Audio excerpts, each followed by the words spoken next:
Thank you so much for joining us today on our first webinar of 2022.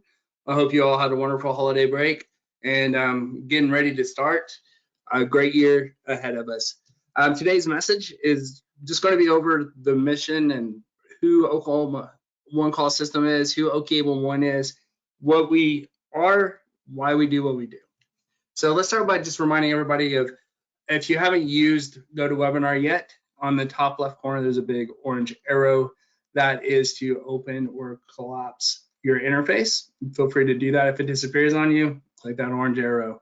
At any time, you can ask me a question. I am flying solo today, so just shoot a question to me and we'll get to those at the end of our presentation. Our mission is to provide quality underground damage prevention services, and our value statement is delivering excellence through honesty, integrity, and having a highly engaged workforce in a fun and supportive workplace. So who is OKIE811? Well, if you don't know much about us, we began in 1979. We are a nonprofit organization. We're a member-funded nonprofit organization, which means that our member companies, those who own and operate underground facilities, pay for the service of receiving those locate requests so that they can go and mark underground facilities. Because we are a nonprofit organization, we do have a board of directors. We have 8 representatives from our member companies, as well as an operating committee. The operating committee handles the day-to-day policies and procedures, make sure that we're doing everything that we can to provide the best service as the communication hub between excavators and our members. It's made up of 16-person committee. It involves the member companies, as well as locating companies, as well as some of our bigger construction companies in the state. We do work with some volunteers across the state that help promote the damage prevention message across Oklahoma. And a lot of people think that we're bigger than we are. We're a smaller company. We're actually hiring right now, if you want to go and check that out through all our social media or on our website. But we do have 62 employees. A majority of those is going to be in our contact center. Those are the ones who process the locate requests as they come in, as well as our corporate staff that also helps out. That's our IT, education, business development, as well as HR and our executive director. And we're also proud to let you know we've been Oklahoma Top Workplace for 7 years now. So it all began with the Oklahoma Underground Facilities Damage Prevention Act. And that is based on 2 major points, and that is that all operators of underground facilities should participate with the One Call Notification Center.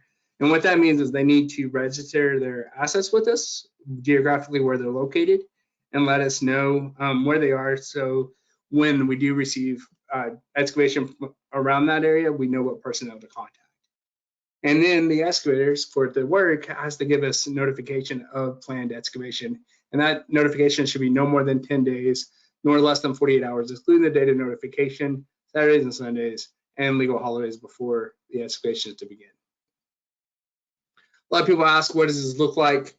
Why do I need to call 811? This is our registered asset. So we started off with telecommunications, and then our pipeline systems for oil and gas, our electric systems, and then, of course, rural water systems,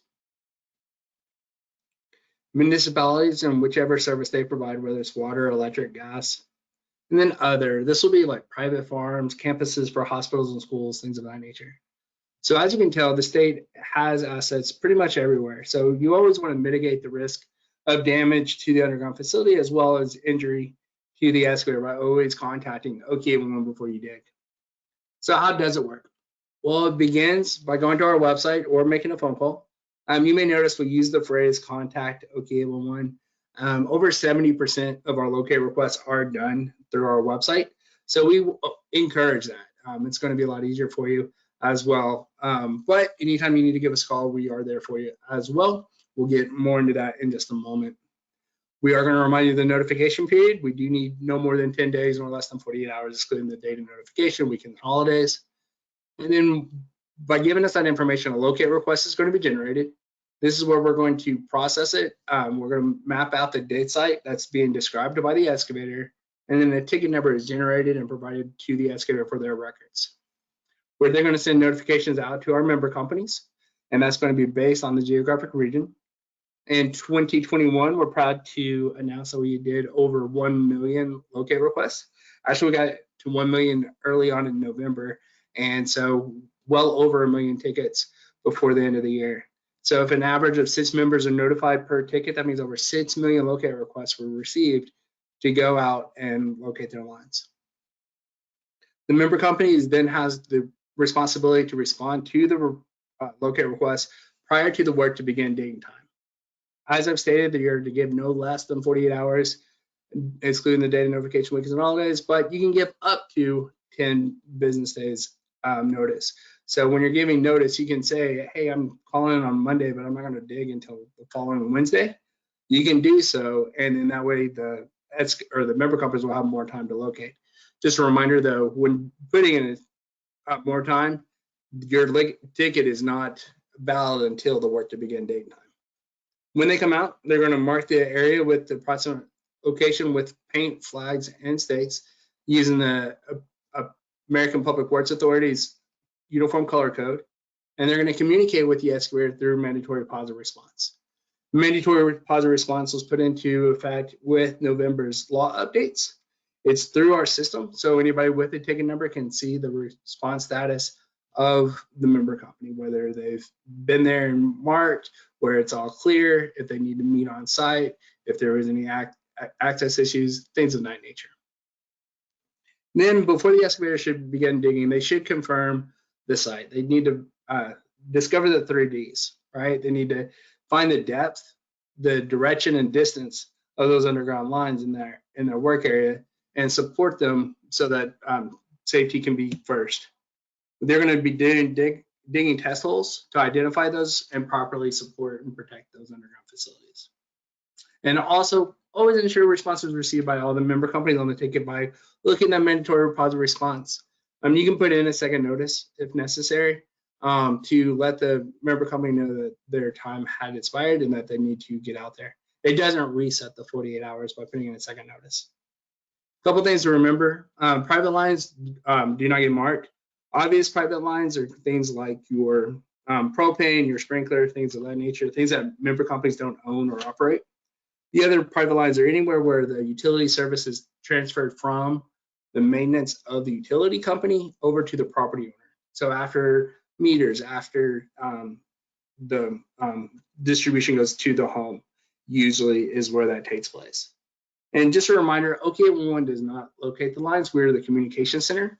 We're going to take the inbound requests from our excavators. We're going to then send those requests out to the member companies, and they're responsible for having those lines located, either in-house with their own employees or with a third party. The ticket entry methods, our web ticket, of course, is easier. It's more available. It's available 24/7, 365 for all locate requests. Like I said earlier, over 70% of all of our locate requests are done this way. A couple of benefits to it is being able to view and update locate requests from the last 30 days submitted by your company. So if you're the lead on a project and you need to turn it over to somebody else because you're going on vacation or you're done with that project and moving on to another, the other employee or coworker can log in and look up, find your ticket, and then update it for themselves and change the contact information. So that's really beneficial as well. Of course, mapping is going to be available. So statistics have shown that with putting in an online locate request, being able to see the mapping has improved the safety and information that's going forward. And of course, no hold times. Sometimes calling us will be necessary. In the state, you can call 811. Monday through Friday, 6 a.m. to 6 p.m. is our office hours. After business hours, only emergency locate requests would be accepted via phone. A couple things to remember: if you need to put in an emergency request, second or third notice, demolition notice, damage report tickets, or wildland fire notifications, all of those ticket types will need to be called in just because of the urgency of them. So behind the scenes, what does that look like? Well, this is what an area of Oklahoma City looks like, I-35 running north and south. And so a member company may register their pipeline with us and give us what's called center line data. When they give us that center line data, we're going to put a buffer on that of 500 feet either side. So in this case, there's a 1,000-foot path that represents that pipeline, and that is that pipeline company's service area. Next is a well, and giving a center point data, and then a radius of 500 foot all the way around that. Then there's a quarter section company, maybe like a wind farm, something like that, that will provide us these 6 quarter sections that they're doing work in or have assets in. And so if any digging is going to take place in those 6 quarter sections, we'll let them know. And that is their service area. So a developer or an excavator may give us a call, let us know that they're going to be doing some work. Our CSR or damage prevention representative will take that phone call, look over the area, confirm the area, draw a dig site polygon, and then a buffer of 150 feet is going to be placed on that dig site polygon. In years past, that was twice that. It used to be 300 feet. Because of technology and better mapping, we've determined that a 150-foot buffer will allow less companies to be responding to irrelevant locate requests. So in this case, that pipeline company and the wind farm would both receive a locate request to go and respond to, but that well with its radius would not. So a couple things to talk about. And this law, like I said earlier, was started in early 80s. So we need to be able to share with you some things to kind of catch up with all the technology that has taken place over the years. There's a lot of things that took place that wasn't around in 1979 when the law started going into play, such as the cross-boring or directional drilling or the amount of networking available for telecommunications. So here's a few things that kind of help you out with that. Some best practices to fill in those gaps. First of all, plan your work. Like I said earlier, you can give no more than 10 business days. So if you can give more than just this default 48 hours excluding your data notification, then please do so. That's going to help out the locators. That's going to give them more time to prioritize their locates and be able to get to you prior to your beginning your excavation. Also outline the dig site with white paint. This is going to provide the precise location of your job to the locator, and they are going to be able to come out and see, you know what, this person is putting up a basketball goal in their front yard right by the driveway. I'm going to locate 50 feet all the way around that and call it good. That is a whole lot easier than locating a full property when not necessary. And speaking of locating, that's why we ask for accurate and specific information concerning the site and its intended scope of work. So we're going to be looking at the size of the project. If you're putting in a mailbox, do we really need to locate all 40 acres? If you're going to be putting in a mailbox, how long will the work take? So we're going to ask, how long will the project take? Hopefully 1 day, right? And so you'll have that taken care of within 1 day. So that way, when a ticket comes out 3 months later for that same mailbox, we know something went wrong. Also, you'll want to provide contact information for the person excavating on the site. When taking a locate request, our damage prevention representatives are going to be asking for 2 different contacts. The first contact is the person who's submitting the ticket, and that is OKIE811's contact if there's any errors found on the ticket with our quality assurance. If we determine that, hey, this address is really 1/4 of a mile, not 1/3 of a mile, if we see that we should have turned east and not west, things of that nature, we can call out to that person who submitted the ticket, make that correction, get a new ticket out if necessary. So that's important. Also, very important is the second contact we're going to ask about is the job site contact. Who's actually there? Who's actually going to be there to unlock gates or show the locator where work is going to be taking place? So we're going to ask for that as well. So we want to have both contacts available for our locate requests. And then just a reminder, every excavator on the job should have a separate ticket number. And what that is, if an electrician company as well as a plumbing company are working at the same property, they should both have locate requests for 2 reasons. One, the scope may be different, right? One may be working in the backyard, the other might be working in the front yard. One white line and the other one did not, things of that nature. So you'll want to have that for that reason. And then also if damages do occur by the company that doesn't have a locate request, then it will look like the company that did do what was right is the one who caused the damage. So just to avoid that headache altogether, every excavating company should have their own ticket number on a project. Keep a copy of the ticket on the job site. This shows that the member companies that you have a valid locate request for the work that's taking place. And also when working around pipelines, the Oklahoma Corporation Commission may ask for verification because they are the enforcement agency of the Oklahoma Underground Facilities Damage Prevention Act. And so they want to make sure that you are working with a valid locate request. You'll want to determine the location of the underground facilities. You can do this by vacuum excavation or hand tools. Just keep in mind, this is for the entire work project. Don't assume that the one time that you found the line is at 2 feet depth, that's how it is for the entire project due to erosion, land changes, things of that nature. So you want to be able to verify it throughout the project to make sure that you are doing all you can to keep those underground facilities safe. If anything comes up and you can't find underground facilities, let us know. Call on a second notice. Let us know, hey, this telecommunication line cannot be found. That way we can get that person out there to help you out with that. Once the facilities are out and are protected or exposed, then you want to protect and support them. And then let us know immediately if any damages occurs. That way we can get the facility operators involved in the repair. Obviously, do not backfill a damaged area. That nick or gouge may not seem important today because it may look small, but once you put on 1,000 or more pounds of dirt, that can change the integrity of that line pretty quickly. So we want to be able to keep that line as safe and secure as possible. A tolerance zone is defined as a horizontal space 24 inches from the outside wall or edge of an underlying underground line or pipe. So 2 feet either side of that underground facility is what's called the tolerance zone, and no automated or mechanical equipment should be used within that area. This is to reduce the chance of damage as well as prevent injury or worse to an excavator. In this example, you'll see the yellow paint and flags that represents gas in the APWA color code. So as you're digging down 2 feet either side of those markings, you should be able to find that gas pipeline.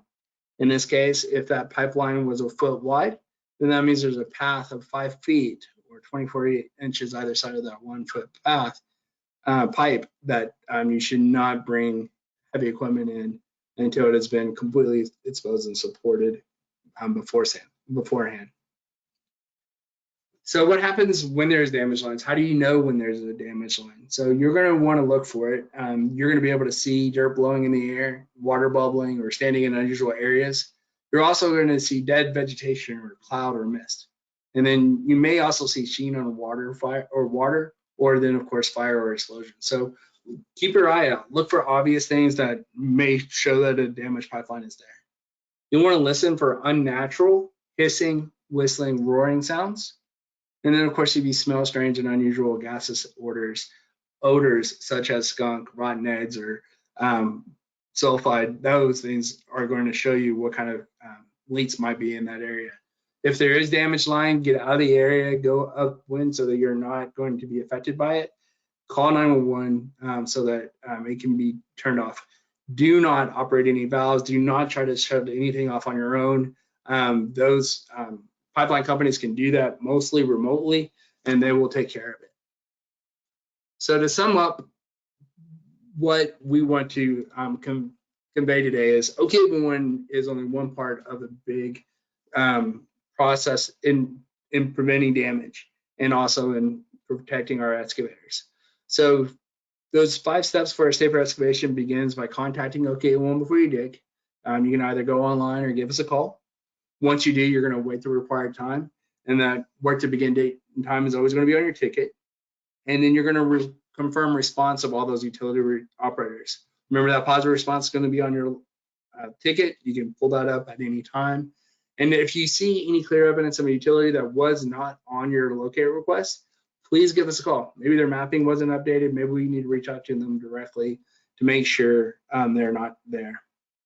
Once you do have them come out and respect their markings. That tolerance zone is 24 inches either side of the markings, and then of course protect those buried utility lines during the excavation. And then of course dig safely. If something does occur, do not backfill, do not repair, don't operate the valves. Contact us, and so that we can help contact the facility owner to have those things taken care of. As a whole, damage prevention is a collaborative effort, and it begins with our facility owners and locators. They're going to do the public awareness. They're going to have the markings out there. They're going to encourage anybody digging around their assets to do the right thing by calling or contacting OKIE811. Our excavators need to understand the importance of 811 as a whole. They have their lines marked so they can get their project done on time, so they can reduce injury and time not working, as well as protect those underground facilities. And then OKIE811, we have a service that we're providing. We're hoping to give the best service that we can in communicating the status of these locates and processing that information between the other parties, as well as our education and outreach efforts. Today's information is pretty short and sweet. It's kind of an overall picture of OKIE811. Like I said, we're wanting to focus on what we do and why we do it. If you have the ability, please grab a screenshot of this. You can let us know any feedback you may have. You can shoot that QR code if you want to do a quick survey on our forum, or after the webinar, you'll receive a quick email with some questions as well. If you think of any questions or have any suggestions for future presentations, let me know. You can always email me. My email address is education@OKIE811.org. I'm looking at our questions on the GoToWebinar interface. I don't show any that have been asked so far, so now's the time to ask. I'm going to kind of promote some different things that we have going on, and then once that is complete, I will let us go if no questions come in.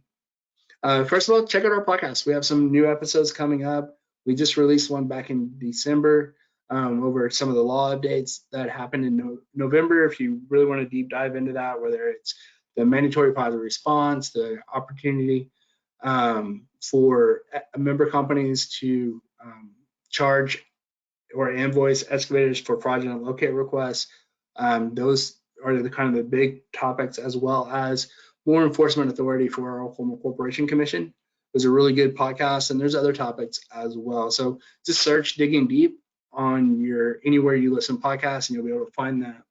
Also, there's our blog, and our blog is on our website, OKIE811.org. Under Follow Us, you can see all of our information, whether it's our YouTube channel, our podcast, our blog, our newsletter, all kinds of good stuff there. So please check out our website to keep in contact with us and follow us. And then, of course, our YouTube channel. We record or export our webinars over there, as well as our podcast recordings and some stuff with culprit and culture and various trainings. So be sure to check it out as well.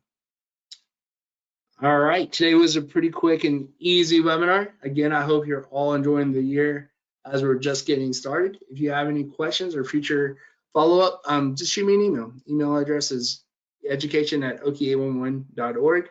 And I appreciate all you're doing to keep Oklahoma safe while you're out there digging. Have a wonderful day, and I'll talk to you soon. Bye.